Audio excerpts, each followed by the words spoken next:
Bonjour et bienvenue dans ce nouveau Club Éco de la Tribune Objectif Aquitaine, tourné à l'occasion de la cérémonie des talents 2014. Laurent Cavrois, bonjour. Bonjour. Vous êtes le président de l'ISEA, donc c'est une société concessionnaire de la ligne à grande vitesse Tours-Bordeaux qui mettra Paris et Bordeaux à 2 heures l'une de l'autre en juillet 2017. Vous venez de remettre à Évolution le prix de la catégorie éco-responsable.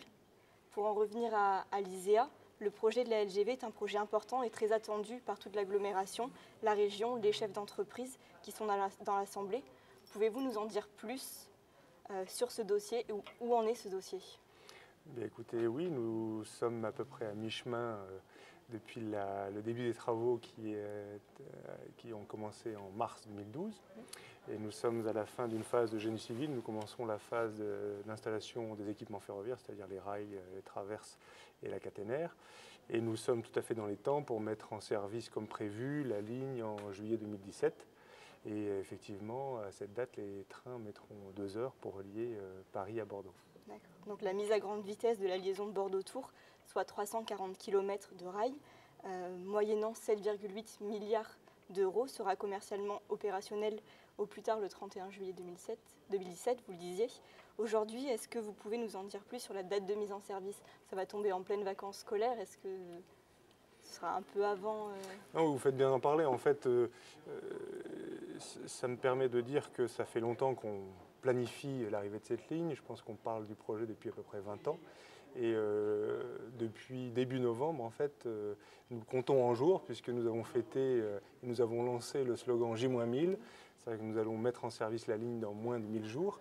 Et c'est important de dire cela, c'est parce qu'il faut commencer à préparer les détails. Alors nous en sommes effectivement à fixer la date de mise en service, peut-être pas au jour près encore, mais à la semaine près. Et on sait que ce sera au mois de juillet. Alors est-ce que c'est le début ou à la fin juillet? Je ne peux pas encore vous le dire. Ce qui est sûr, c'est que ce ne sera pas évident. Si on maintient la date prévue aujourd'hui du 31 juillet, ce ne sera pas évident de le faire parce qu'elle tombe juste sur un pic et un chassé-croisé de vacances. Donc on essaiera d'éviter cette date. Cette décision, vous la prenez avec la SNCF qui sera le prestataire Alors la décision fait partie de l'ensemble des travaux que nous menons avec à la fois le gestionnaire du réseau qui est RFF et puis l'opérateur qui est SNCF pour organiser les circulations à l'horizon. Et la date de mise en service fait partie des travaux que nous menons.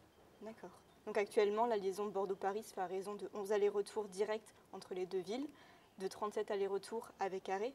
Avec la mise en service de la LGV, ces chiffres vont être amenés à changer. Est-ce que vous avez le nombre Alors non, nous ne savons pas encore ce que sera le nombre d'allers-retours en Paris-Bordeaux direct. Ce qu'on sait, c'est que le fait de passer de 3 heures à 2 heures, nous allons générer à peu près 20% de trafic de plus. Donc il va y avoir aujourd'hui, il y a à peu près 15 millions de personnes qui utilisent l'axe Paris-Bordeaux sur une année. Et après la mise en service de la LGV, il y en aura à peu près 18, donc à peu près 20% de plus. Et il faudra effectivement mettre les trains pour répondre à cette demande. Si on se compare avec des pôles d'affaires comparables et importants en France, que sont par exemple Lyon ou Lille, ce sont deux villes qui sont desservies avec des fréquences à peu près horaires toute la journée. Et aux heures de pointe, les fréquences passent à la demi-heure.